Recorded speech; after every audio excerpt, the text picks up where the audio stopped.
warahmatullahi taala wabarakatuh. Innal hamdalillah nahmaduhu wa nasta'inuhu wa nastaghfiruh wa na'udzu billahi min shururi anfusina wa sayyiati a'malina. May yahdihillahu fala mudilla lahu wa may yudlil fala hadiya lahu. Subhanaka la ilma lana illa ma 'allamtana innaka antal alimul hakim. Rabbi shrah li sadri wa yassir li amri wahlul 'uqdatam min lisani yafqahu qawli. Para jemaah yang dirahmati Allah sekalian, alhamdulillah, syukur pada Allah Subhanahu wa taala yang mana di pagi yang mulia ini, di atas kekuasaan Allah Subhanahu wa taala yang membangkitkan kita dan memudahkan kita untuk datang ke rumah Allah ini dan menjadi seorang yang berada dalam majlis ilmu, maka kita doakan kepada Allah Subhanahu wa taala semoga dengan kehadiran dan keberadaan kita pada majlis ini, semoga kita mendapat keampunan daripada Allah Subhanahu wa taala. Sebagaimana satu hadis Rasulullah sallallahu alaihi wasallam bersabda di akhir satu majlis, maka Rasulullah kata, "Qumu maghfurun lakum." Bangunlah kamu dalam keadaan kamu diampunkan segala dosanya. Maka dalam majlis ilmu ini adalah kita dapat package keampunan daripada Allah Subhanahu wa taala, selain daripada kita dapat solat subuh berjemaah, di antara solat yang paling banyak afdal kelebihannya iaitu solat subuh di antara solat-solat 5 waktu. Dan kita doakan kepada Allah Subhanahu wa taala seperti mana Allah menghimpunkan kita dalam majlis yang mulia ini, majlis taman-taman syurga, maka kumpullah kami dalam syurga-Mu ya Allah, birahmatika ya arhamar rahimin.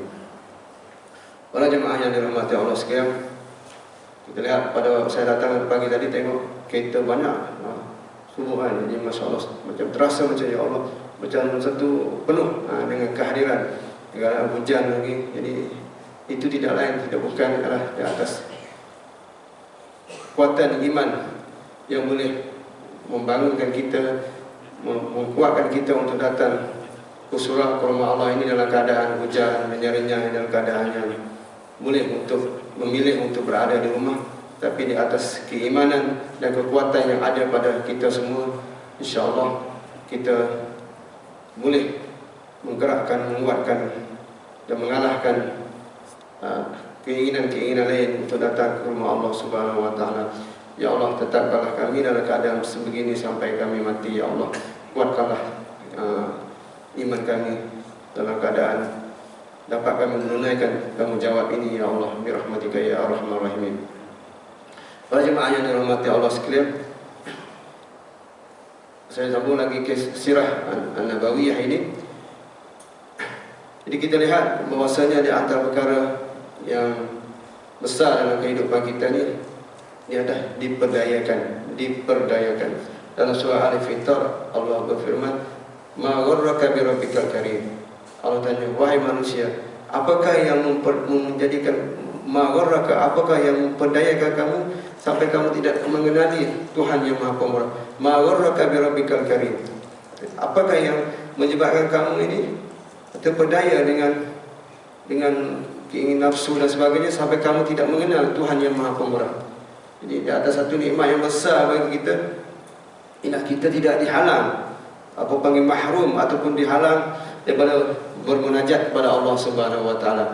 Jadi kalau kita dihalang ataupun disebabkan amalan kita tak dapat datang ke surau, kita tak dapat bermunajat kepada Allah Subhanahu wa taala, kita tak dapat nak angkat tangan untuk berdoa kepada Allah Subhanahu wa taala, apatah lagi kita tak dapat untuk membaca kalamullah, kalamullah, baca Al-Quran, apatah lagi tak dapat mengingatinya, menyebut perkataan-perkataan astagfirullah, subhanallah. Itu pun satu perkara yang besar, nikmat bagi kita yang kita boleh mengucapkan perkataan-perkataan macam itu. Ramai yang bukan diharamkan, mana dihalang daripada melakukan perkara-perkara sedemikian di atas sebab dosa-dosa dan keinginan-keinginan mereka itu, sampai mereka tidak boleh nak bergerakkan segala anggota jentera yang ada pada mereka itu untuk mendekatkan diri kepada Allah Subhanahu wa taala.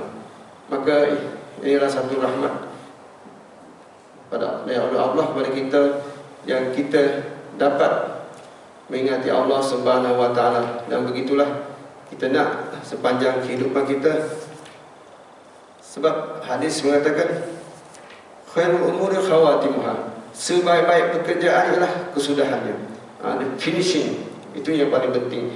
Tak kira macam mana awak mula, kita start macam mana, tapi yang penting sekali finishing, kan? Seseorang itu kadang-kadang dia kalau dalam perlombaan awal-awal dia laju sampai pertengahan dia slow, sampai di akhir dia collapse, tak sampai ke finishing taris pegang penamat. Jadi tapi ada yang slow tapi finishingnya cantik. Maka finishing itulah sangat penting sekali. Al-umuril khawatim, segala amalan itu dikira di penghujungnya, akhirnya. Jadi kita belajar sirah ini, tujuan kita ialah untuk meningkatkan lagi kecintaan kita kepada Rasulullah sallallahu alaihi wasallam, kan? Sebab itulah ulama mengatakan perkara yang paling banyak lagi pahala ialah orang yang belajar hadis. Itu orang yang belajar hadis ini dia sentiasa sebut qala Allah, qala Rasulullah sallallahu alaihi wasallam. Jadi semua berkaitan dengan Rasulullah. Dan bila kita kata qala Allah, qala Rasulullah, maka kita akan berselawat kepada Nabi Muhammad sallallahu alaihi wasallam. Maka begitu juga dengan sirah. Sirah ini berkaitan dengan Nabi Muhammad sallallahu alaihi wasallam. Jadi setiap saya kata sebab Allah Nabi Muhammad sallallahu alaihi wasallam, para jemaah selawat. Jadi tak banyak dalam satu sesi ini berselawat kepada Nabi. Jadi kalau kita lihat bahwasanya kita pernah dengar bahwasanya kelebihan selawat ini. Jadi kalau kita selawat satu kali kepada Nabi Muhammad, seolah-olah Allah mengampunkan kita 10 kali. Allah dan malaikat memohon keampunan kepada kita 10 kali. Kita kata Allahumma shalli ala Muhammad. Jadi Allah memohon keampunan kepada kita, memberi rahmat kepada kita sebanyak 10 kali. Bukan daripada kalangan manusia, tapi daripada Allah, daripada malaikat sendiri memohon keampunan kepada kita sebanyak 10 kali. Seperti mana satu hadis, siapa yang berselawat kepada aku 1 kali, maka nasihat aku akan berselawat kepadanya 10 kali. Di selawat ini maknanya mohon keampunan dan kerahmatan kepada kita.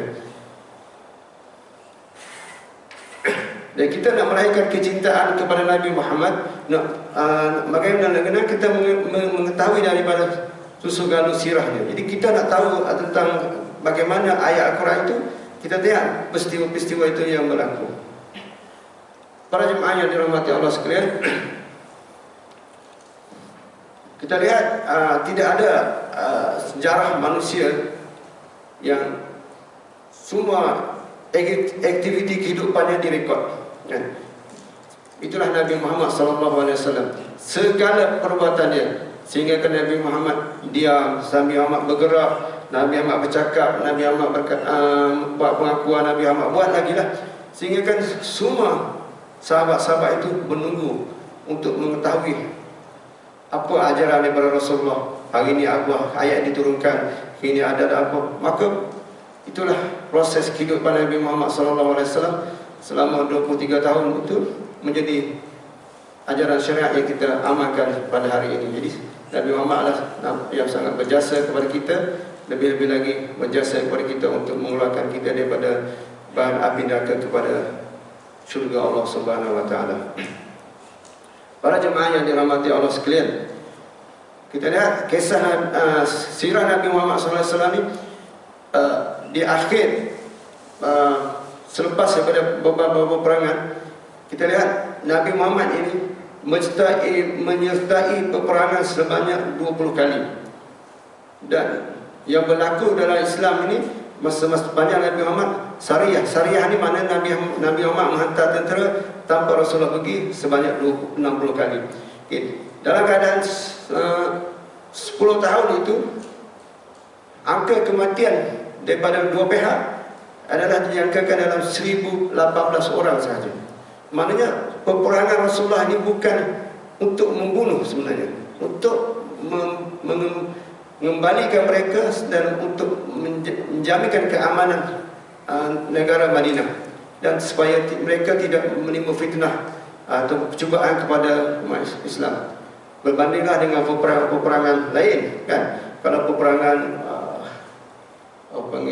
Yahudi ataupun Kristian, tentera Pusat itu mati, kan? Banyak peperangan bila pergi sampai sana tiba-tiba tak jadi perang, orang kafir cabut lari, kan? Takut, seperti mana perang Khandaq, perang Tabuk dan sebagainya.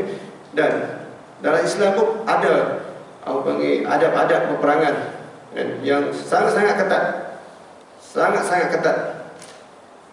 Sampaikan seorang itu bila dia akhir sekali dia takut, maka dia kata asyhadu an la ilaha illallah, sahabat bunuh. Itu pun Nabi Muhammad marah kepada orang itu, kenapa kamu membunuh orang yang mengatakan asyhadu an la ilaha illallah? Maka sahabat kata tak, dia bunuh, dia cakap tu dia takut kepada aku je. Maka Rasulullah kata kau tahu tak dalam hatinya. Sampai begitu rupa kita orang buat salah sikit pun semua kat belasah kan, ada pencuri dan sebagainya, orang yang buat salah.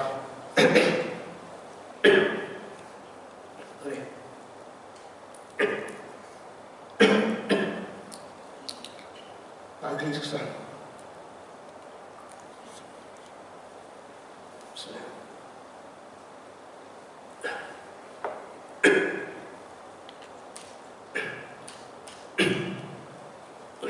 Kita lihat peperangan sekarang ni, tengok perang Iraq, perang dunia pertama, perang dunia kedua, berapa ribu kematian yang memusnahkan.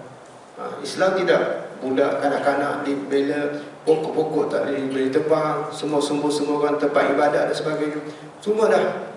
Maknanya 1018 orang ni adalah di kalangan dua pihak, daripada sebelah orang Islam dan sebelah orang kafir Quraisy dan orang-orang Yahudi sebagainya. Mana tak banyak dalam kematian itu. Maka bila diserah diri dan sebagainya, itulah sunnah Rasulullah SAW berbanding dengan orang-orang lain. Dan Rasulullah pula bersifat pemaaf kan? Orang yang pernah buat salah dengan dia, tapi bila datang kepadanya, maka Rasulullah memberi keampunan memberi kemaafan kepada orang-orang yang telah menyakitinya. Di peperangan Rasulullah SAW ini tidak bertujuan kepada untuk membunuh, dan Rasulullah dah memberi tahu kepada tentera-tenteranya supaya meraihkan tuntutan-tuntutan ini, seperti mana saya kata tadi lah, pokok-pokok tidak memusnahkan semua. Berbanding dengan peperangan-peperangan sekarang ni yang tak kira sampai hantar bom semua kan. Lalu tempat kanak-kanak, civilian, orang awam mati, budak-budak, banyak yang tadi mangsa daripada peperangan-peperangan sekarang ini. Setelah Rasulullah SAW berjaya dalam peperangan Tabuk. Jadi peperangan Tabuk inilah peperangan yang terakhir yang Rasulullah sertai. Jadi tahun yang ke-9 Hijrah ini dah di akhir usia Rasulullah SAW. Dah banyak kemenangan-kemenangan yang dicapai oleh tentera-tentera Islam. Maka kat sini kita lihat bahawasanya dalam surah Iza jaa nasrullahi wal fath wa ra'aitan nasa yadkhuluna fi dinillahi afwaja. Mana ramai manusia pelosok jazirah Arab ini dah menerima Islam.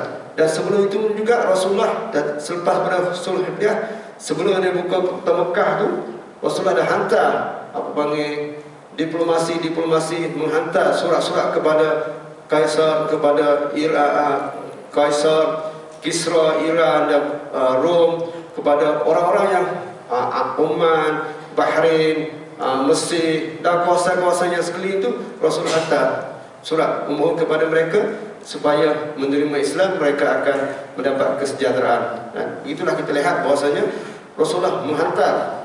Masa itulah Rasulullah sempat buat cok cincin dia itu yang ada kalimah Muhammad Rasulullah. Jadi Muhammad di bawah, Rasulullah ke atas. Jadi Rasulullah tak nama dia di bawah. Bukan tak Nabi Muhammad di atas, Nabi Muhammad di bawah. Kalau kita tengok dalam internet, dalam buku-buku ada. Itu maka bila nak hantar surat-surat kepada negara-negara pembesar besar, maka dia ada pelucok. Maka Rasulullah buat pelucok. Jadi kita lihat usaha Rasulullah ini bukan kata selepas daripada nak asyik takluk perang je, tak. Rasulullah menghantar kepada mereka-mereka ini supaya menerima Islam, mengajakkan mereka kepada agama Islam, termasuklah Hafsah, Najasyi, Herkel, Kisra, semuanya Rasulullah hantar semua. Ada yang menerima dan ada yang mewayak-wayakkan surat Rasulullah itu. Berbagai-bagai cara yang dilakukan.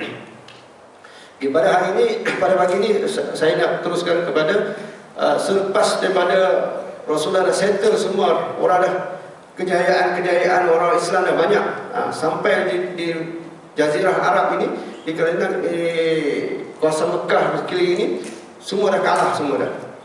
Dan mereka pula menyaksikan semua kekalahan demi kekalahan selama 19 tahun, daripada Rasulullah daripada Mekah 13 tahun, di Madinah 10 tahun, 23 tahun, dah sampai 19 tahun dah benda ni dah berlalu. Maka mereka orang kafir Quraisy di Mekah dan sebagainya dah melihat, dah mereka kata tak ada peluang langsung dah ni 19 tahun, tidak ada kemajuan langsung. Dah ramai dah penduduk Arab Mekah semua ni yang hebat-hebat dah mati semua dah. Abu Jahal, ketua-ketuanya dah yang masuk Islam sebagainya.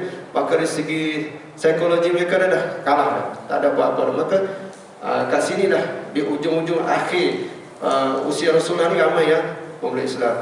Sebab itu selepas daripada kewafatan Rasulullah ni, orang-orang yang baru masuk Islam baru-baru ni lah yang selepas Rasulullah wafat jadi murtad. Sebab mereka tak tahu menerima Islam tu sedikit saja, kan? Tak ada knowledge tentang Islam sangat. Macam zaman sekarang lah, orang yang tak tahu agama sangat, tak tahu cerita Islam di mana, dia masuk Islam sekejap je. Bila ada isu-isu lain itu, mereka terus sangat senang untuk keluar daripada agama Islam, sebab mereka tidak ada asas akidah yang kuat. Kita lihat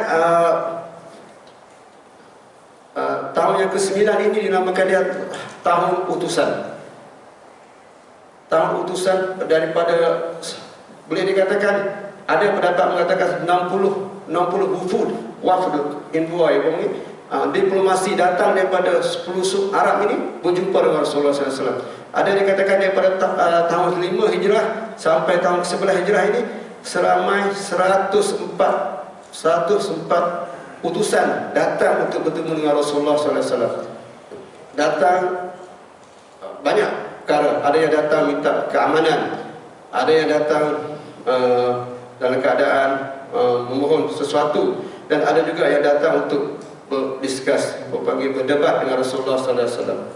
Utusan-utusan ini yang datang kepada Rasulullah SAW ini, ada yang 2 orang, ada yang seorang, ada yang ramai. Jadi kalau 104 utusan ni kita tak boleh tahu semualah, sebab mengambil masa yang banyak. 104 utusan ni datang berjumpa dengan Rasulullah. Kadang-kadang 2 orang, semuanya dilayang oleh Rasulullah SAW dengan mengikut keadaan mereka dan mengikut kepimpinan mereka. Itulah kehebatan Rasulullah SAW, semuanya diberi kepuasan kepada mereka. Kita lihat ada juga utusan yang datang seorang. Contohnya nama dia Duman bin Sa'labah. Duman bin Sa'labah ni seorang badui yang kasar yang datang daripada Rasulullah SAW, datang untuk berjumpa dengan Rasulullah SAW. Mana dia ni ada ketua kabilah, ketua kampung lah. Ketua kabilah ni ketua kampung yang datang kepada Rasulullah untuk berjumpa, untuk mendapat pengetahuan daripada Rasulullah. Duman bin Sa'labah ni dia sangat kasar. Dia datang kepada Rasulullah dalam majlis yang ramai-ramai macam ni. Maka dia ikat kita dekat tepi masjid Rasulullah Muhammad.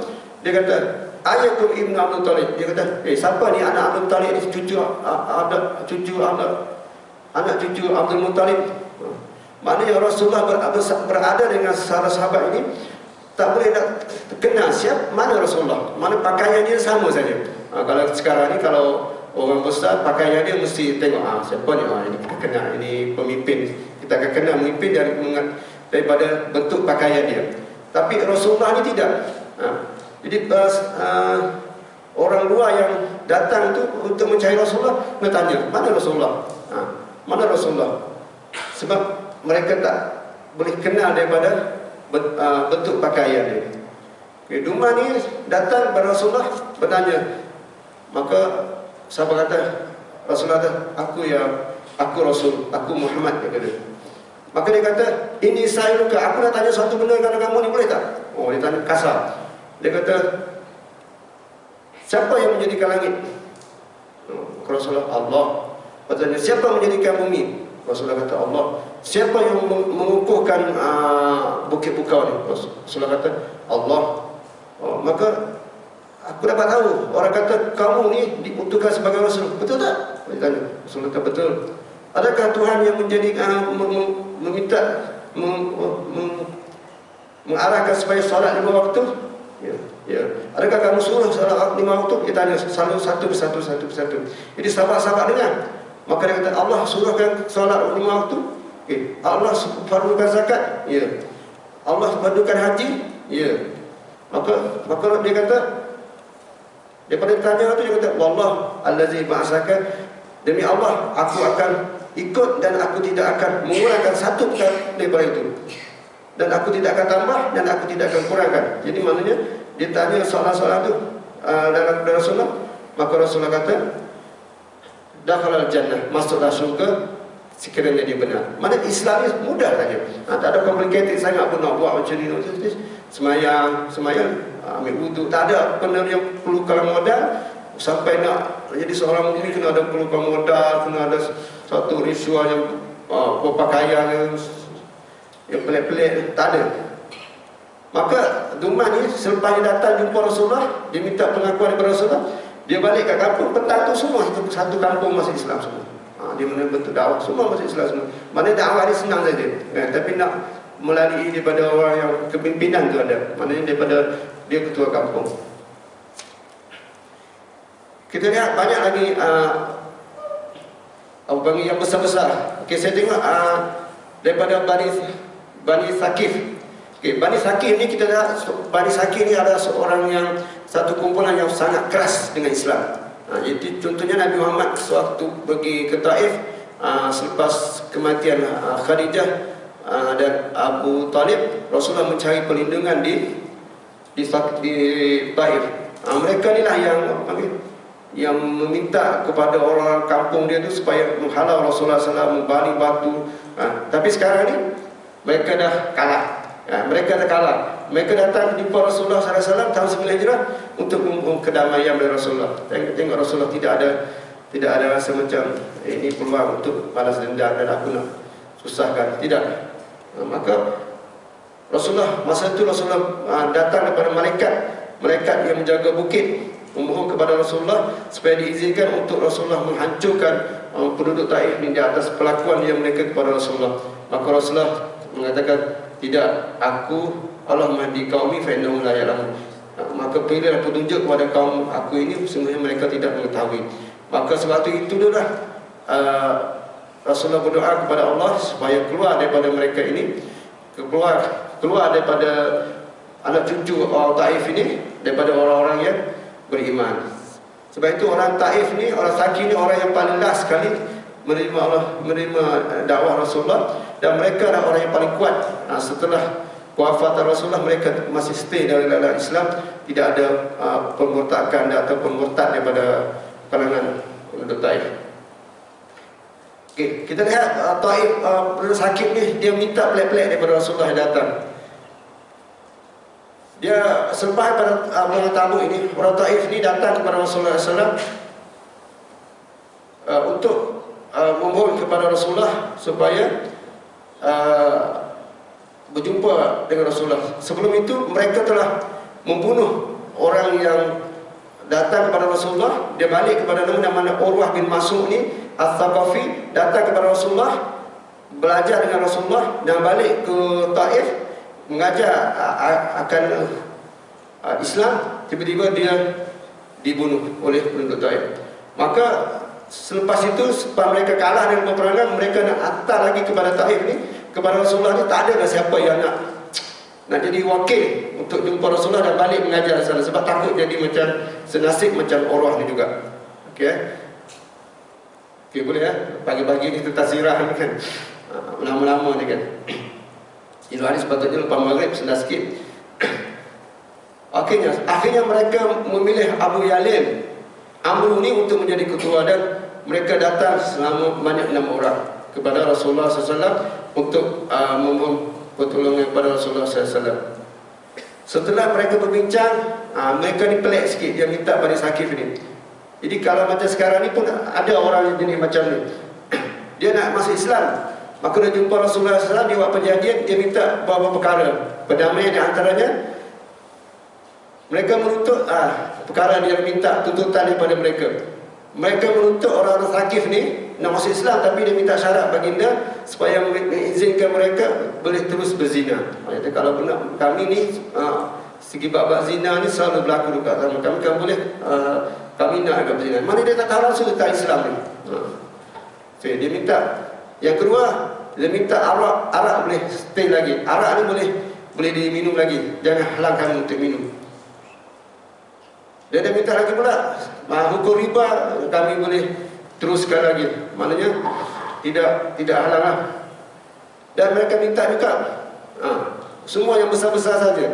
Mereka meminta supaya berhala Al-Lata tu, Al-Lata, nama berhala itu supaya tak dirubuhkan, dikecualikan. Dan last kali mereka minta supaya dikecualikan daripada menunaikan solat, dan tidak musnahkan patung-patung yang ada di kawasan mereka itu.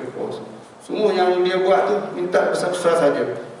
Maka Rasulullah tak kata, bolehlah nanti kau bagi tempoh sebulan ke apa. Tak, Rasulullah tak terima. Sebab tu bab syirik ni kan mesti kena keras. Kita tak boleh berkompromi dengan tuntutan macam ni. Maka akhirnya Rasulullah tak terima tuntutan supaya mereka dibenarkan masih berzina, minum arak, makan riba, solat dikecualikan. Jadi sekarang ni ramai orang-orang di kalangan orang masih Islam lagi masih beramal dengan perkara-perkara macam ni yang diminta oleh kaum Thaqif ini. Akhirnya mereka bila sudah menolak mentah-mentah. Saya ingat dia pun tahu benda ni tak boleh, tapi dia cuba juga untuk minta untuk kompromi dengan benda macam ni. Kemudian mereka berbincang, akhirnya mereka kata okeylah kami setuju. Tapi dia kata Allah berhala besar ni mereka tak nak roboh sendiri. Dia tak nak roboh, dia tak berani, dia takut. Sebab dia kata kalau roboh ni nanti orang akan jadi mati. Sebab ada macam kita kata pokok besar ni tak boleh. Kalau potong pokok besar ni nanti jadi sakit lah, jadi orang. Jadi tak berani nak kacau berhala ni, takut ada dia macam ada sesuatu kuasa dalam tu. Akhirnya mereka menerima Islam dan mereka balik. Kepada pada kampung mereka. Dan akhirnya Rasulullah menghantar Khalid bin Walid dengan seorang sahabat lagi untuk menghancurkan berhala yang mereka sayangi itu, iaitu Al-Lata. Sampai mereka takut-takut merasakan kalaulah kita buat macam ni nanti ada suatu perkara yang tak baik berlaku kepada mereka. Sehingga mereka berani sudah kepercayaan sampai begitu rupa kepada perkara yang tidak memberi manfaat dan tidak memberi mudarat kepadanya. Maka itulah yang kita kata kepercayaan ini susah untuk nak dihapuskan. Akhirnya selepas pada benda itu dapat dirobohkan, berhala itu, maka mereka pun percaya bahawasanya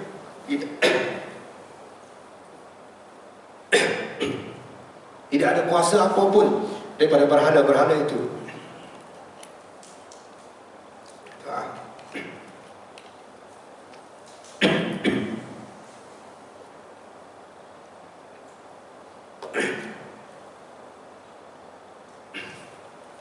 Jadi ilmu sirah ni banyak panjang kan kisah. Maknanya sebab setiap detik perkara yang berlaku pada Rasulullah itu semua menjadi hadis, menjadi ikutan kita semua dalam segala bidang perkara. Jadi sepanjang hidup Rasulullah ni didatangi oleh tetamu-tetamu daripada seluruh pelosok Arab. 104 kumpulan ini datang jumpa dengan Rasulullah SAW, menanya pandangan Rasulullah berusaha dengan Islam. Ada yang tanya daripada pelik-pelik kan, macam tadi Dumah tadi tanya 100 dan utusan Bani Al-Qais, utusan Bani Adaus, utusan Farwa, sudah banyaklah. Dia kata yang datang tu dengan pelbagai-bagai cara datang kepada Rasulullah sallallahu alaihi wasallam. Akhirnya penduduk Thaqif Taif ini menerima Islam, dan mereka adalah orang-orang yang kuat menerima Islam dan seorang yang bersama dengan Rasulullah sallallahu alaihi wasallam. Rasulullah memutuskan, akhirnya Rasulullah memutuskan beberapa orang lelaki berhala, memusnahkan berhala Lata.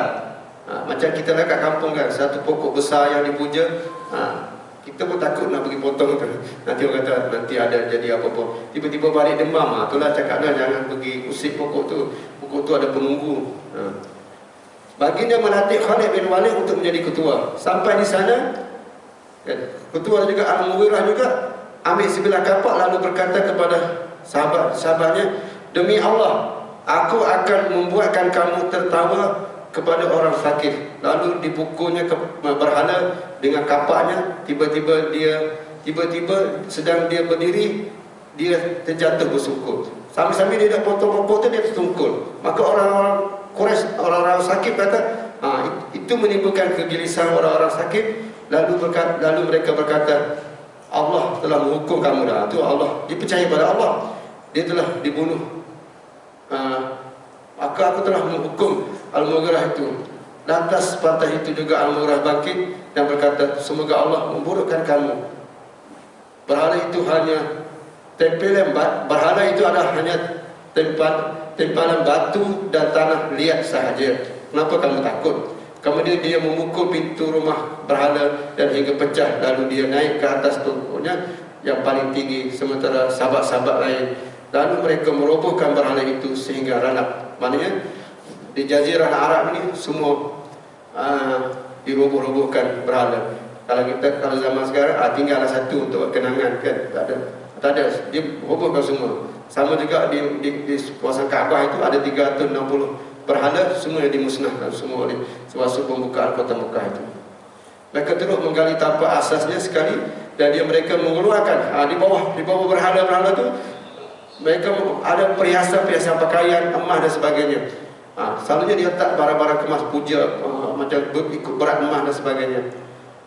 Kalau ada di Thailand pernah berlaku juga, dia letak emas tu, bertahun-tahun, akhirnya yang ada salah seorang daripada AJK dia tu, dia ambil emas tu, dia letak emas palsu, dia ambil emas yang asal. Maka orang dia ingatkan emas tu emas asli, rupanya emas tu dah ditukar. Dah dia ambil, dan bila tengok akhir sekali tengok emas tu kiranya emas palsu, yang ori telah diambil oleh ketua dia. Akhirnya Bani Thaqif dia memeluk Islam. Satu lagi kita lihat bahawasanya di Najran ni dekat sebelah atas Saudi, dekat dengan Yaman. Najran ni kebanyakan orang Arab yang beragama Kristian. Orang Arab beragama Kristian, mereka juga mempunyai kekuatan yang besar di Najran ini. Tapi oleh kerana kekalahan tentera-tentera Quraisy dan sebagainya, mereka lemah. Maka akhirnya dilihat bahawasanya tentera Islam ni dah membuka sana, buka sini, perang saja tentera Islam menang di Tabuk, Ahzab, semua dengan Rom, dengan di Tabuk sama dengan tentera-tentera Rom. Di Syria semuanya Islam dapat menang, kejayaan dah banyak. Dan semua kebanyakannya Malaysia menunggu bila Rasulullah dapat buka kota Mekah saja, maka orang Islam dah Rasulullah boleh hantar tentera Tabuk 30,000 orang kan, dan dapat mengalahkan tentera Rom yang ramai. Akhirnya penduduk Najran ni pun takut dengan kehebatan tentera-tentera Islam ini. Mereka pun datang kepada Rasulullah SAW untuk memohon perdamaian. Tentera Najran ini, penduduk Najran ini datang kepada Rasulullah SAW sebanyak 60 orang untuk bertemu dengan Rasulullah SAW. Mereka datang tu di masjid Rasulullah dengan berpakaian emas, pakaian cukup lengkap dengan kegemilangan, ketakburan mereka, bersama dengan pendeta, semua lengkap, untuk berdatang kepada Rasulullah untuk berdebat dengan Rasulullah SAW. Orang panggil Bichot, orang panggil Padri, nama-nama dia itulah Kisis, diketuai oleh Abu Harithah bin Alqamah. Maknanya kita jangan heran sekarang ni di Lebanon ni kan, Lebanon sebagainya itu banyak orang-orang Arab tapi Kristian. Dia cakap bahasa Arab, boleh baca Quran semua tapi Kristian.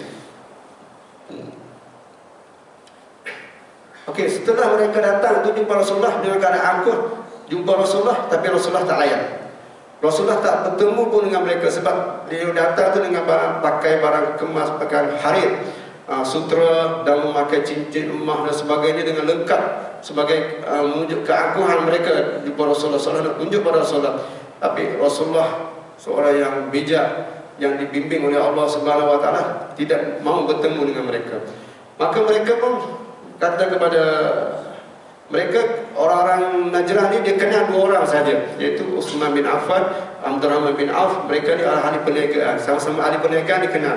Dia pun kenal bagaimana Utsman seorang peniaga yang berjaya, Abdurrahman bin Auf seorang peniaga yang berjaya. Maka mereka bertanya kepada mereka berdua, kenapa Rasulullah tak nak jumpa mereka?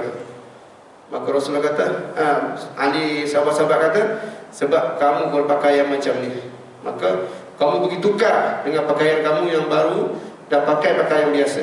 Esoknya dia datang jumpa Rasulullah. Jumpa Rasulullah SAW. Maka Rasulullah menerima kunjungan mereka. Maka mereka datang kepada Rasulullah.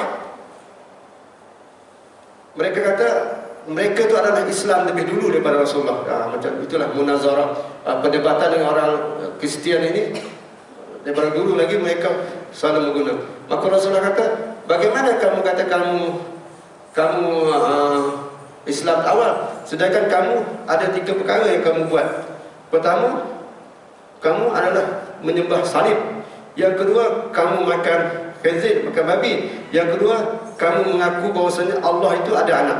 Itu bagaimana kamu berkata demikian? Maka Rasulullah akhirnya Rasulullah kata,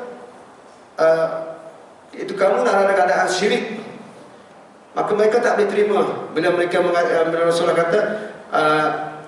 kata Nabi Isa ni adalah seorang hamba Allah seperti Nabi Adam AS. Maka akhirnya turunlah surah Ali Imran ayat 59 hingga 66, hasil daripada perdebatan Rasulullah dengan orang Kristian Bani Najran. Seperti mana Allah berfirman, a'udzubillahi minasyaitonirrajim, inna mathala Isa, sesungguhnya perbandingan kejadian Nabi Isa dengan Nabi Adam indallah kamasli Adam, seperti Nabi Adam. Jadi Nabi Isa ni adalah seperti Nabi Adam saja. Khalaqahu min turab, Allah menjadikan Nabi Adam itu daripada tanah. Summa qala lahu kun fayakun, maka Allah Nabi Adam daripada tanah, lalu Allah berfirman kepadanya, jadilah engkau, maka jadilah dia. Itu saja, tak ada kelebihan apapun. Al-haqqu min rabbika, maka janganlah sekali-kali maka menjadi perkara yang benar itu datang daripada Tuhanmu. Maka janganlah sekali-kali engkau menjadi dari orang-orang yang ragu-ragu. Kemudian sesiapa yang membantah wahai Muhammad mengenainya, sesudah engkau beroleh pengetahuan yang benar, maka katakanlah kepada mereka, marilah kita menyeru anak-anak kami serta anak-anak kamu, perempuan-perempuan kami serta perempuan kamu, dan dari kami dan serta dari diri kami serta diri kamu. Kemudian kita memohon kepada Allah dengan bersungguh-sungguh, serta kita meminta supaya laknat Allah ditimpa kepada orang-orang yang berdusta. Okey, kat sini timbullah yang kita dengar dulu, apa panggil mubahalah. Mubahalah ni sumpah laknat di antara dua pihak ini. Okey, setelah Rasulullah memberitahu kepada mereka tentang Islam, tentang Nabi Isa, tentang Islam sebenarnya, mereka tak nak percaya, mereka tak nak dengar. Maka mereka kata tak, mereka tak nak. Okey, maka Rasulullah kata, kalaulah kamu tak nak terima hak sebenarnya, maka ayat Quran dia kata, okey, cantik macam ni Rasulullah mempelawak kepada mereka.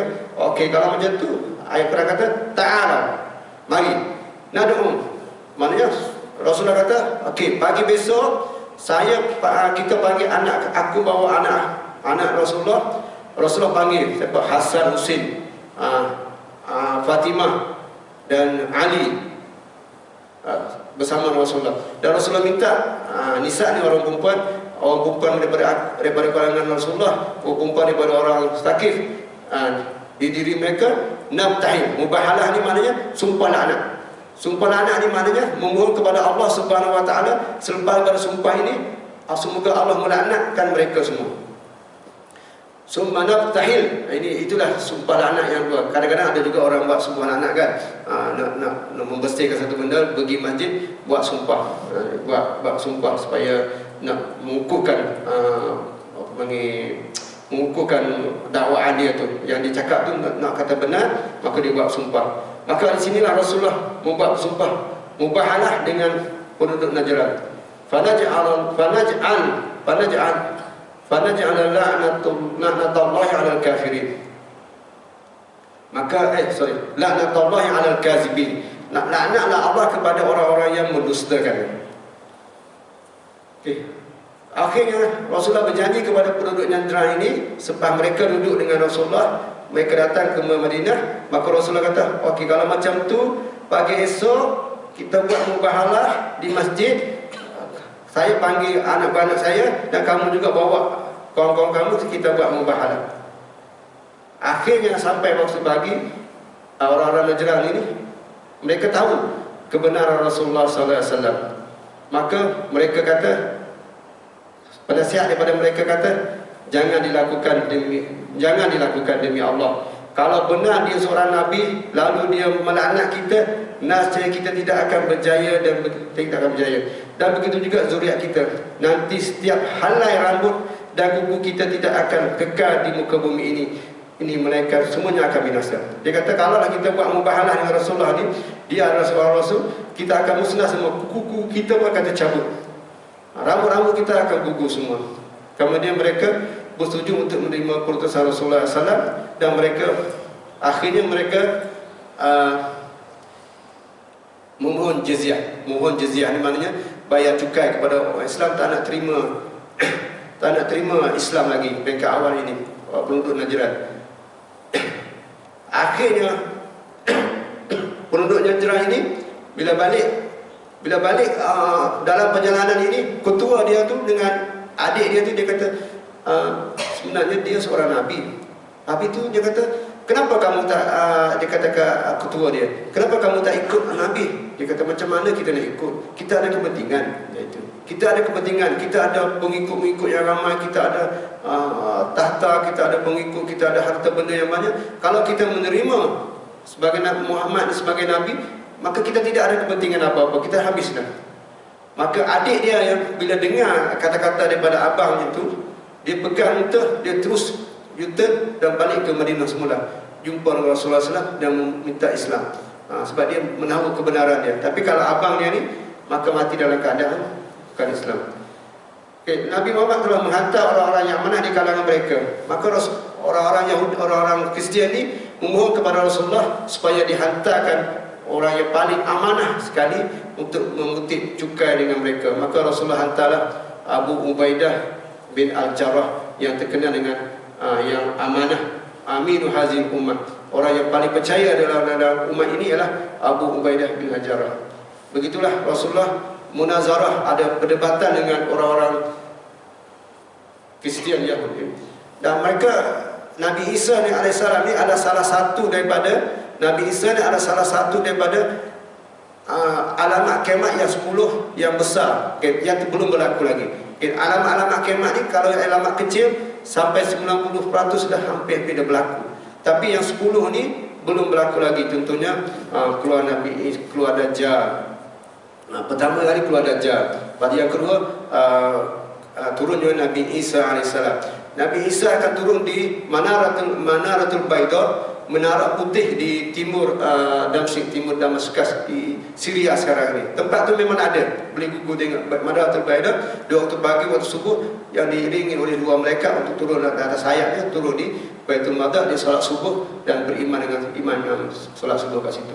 Maka akan Nabi Isa akan turun. Kita percaya bahawa Nabi Isa ini barrafa'ahu, maka Nabi Isa ini diangkat oleh Allah ke langit, dan Nabi Isa tidak disalib, dan Nabi Isa tidak dibunuh, dan mereka hanya keliru dengan pembunuhan itu.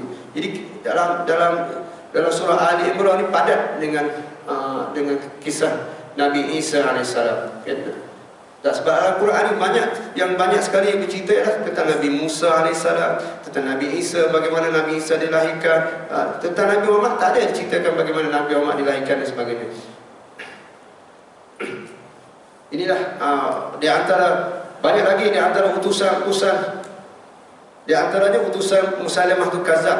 Musailamahul Kadzdzab ni dia mengaku menjadi nabi.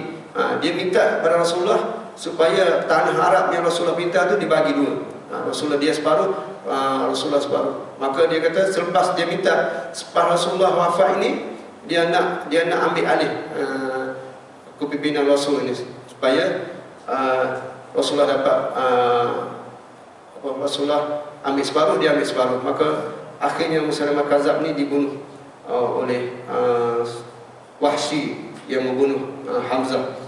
Banyak kisah-kisah yang kita lihat kat sini daripada utusan-utusan daripada pelosok Arab, tanah Arab ini berjumpa dengan Rasulullah untuk mengetahui tentang Islam yang sebenarnya. Maka kita mengharapkan supaya kisah-kisah Rasulullah ini dapat didengar, dapat dipelajari oleh anak-anak. Sebab ramai di kalangan kita sekarang ni macam tak tahu sangat tentang kisah Rasulullah. Akhirnya berlakulah seperti mana yang berlaku oleh Syiah. Syiah ni dia mengatakan selepas Rasulullah wafat, kebanyakan Rasulullah sahabat-sahabat murtad. Abu Bakar murtad, Abu Bakar yang pergi dengan Rasulullah pun dah keluar pada Islam, dah jadi sesat.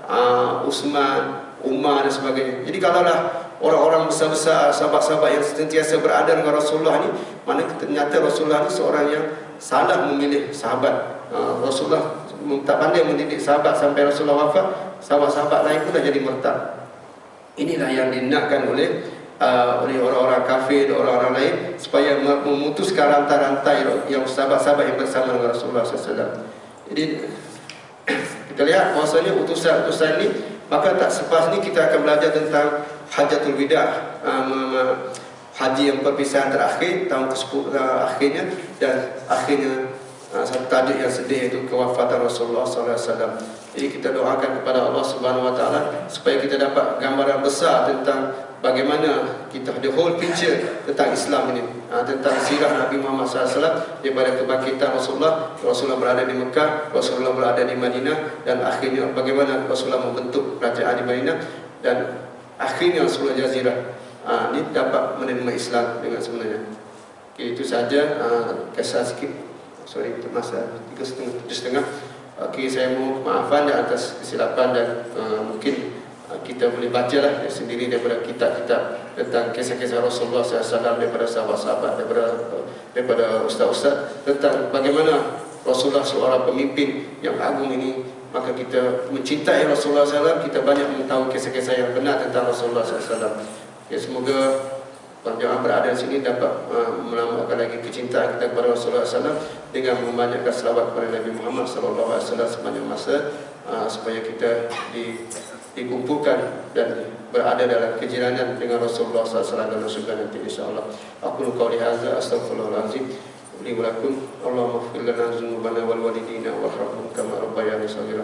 Allahumma ja'al jama'ana hadza jama'an mubarakan marhuma, tafarraqna min ba'di tafarruqan mubarakan ma'suma, wa la taj'al Allahumma fina wa la ma'ana wa la yatba'una syaqiyyan wa la matrudan bi rahmatika ya arhamar rahimin.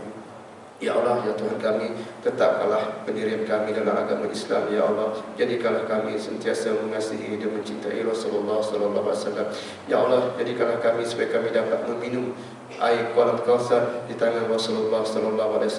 Ya Allah, ampunkanlah dosa-dosa kami. Ya Allah, dalam majlis ini. Ya Allah, ya Allah, ya Allah, keselamatan kepada kami, para jamaah semua. Ya Allah, permudahkanlah segala rezeki kami. Ya Allah, ya Allah, sekiranya ada antara kita mempunyai hajat-hajat, maka tunaikanlah hajat-hajat mereka. Ya Allah, sekiranya mereka dalam keadaan sakit, maka sembuhkanlah mereka. Ya Allah, ya Allah, ya Arhamar Rahimin, ya Razzal Jalali wal Ikram. Ya Allah, peliharalah kami dan kami menyerah diri kami kepadamu. Ya Allah, ya Arhamar Rahimin, jadikanlah akhirat kami ialah dengan kalimah la ilaha illallah. Ya Arhamar Rahimin, berilah kerahmatan kepada kami. Ya Allah, ampunkanlah segala dosa-dosa kami. Ya Allah, ya Allah, ampunkanlah segala dosa-dosa kami. Ya Allah, dosa kedua ibu bapa kami dan dosa-dosa para muslimin dan muslimat semua. Ya Allah, ya Arhamar Rahimin, ya Allah, kami menyerahkan diri kami kepadamu. Ya Allah, di atas ketentuan ini. Ya ya Allah. Ya Arhamar Rahimin, tetapkanlah kami dalam agama ya Allah. Birahmatika ya Arhamar Rahimin. Allahumma ati nufusana taqwa wa zakkiha wa anta muzakkiha anta waliyuha wa maulaha ya Allah.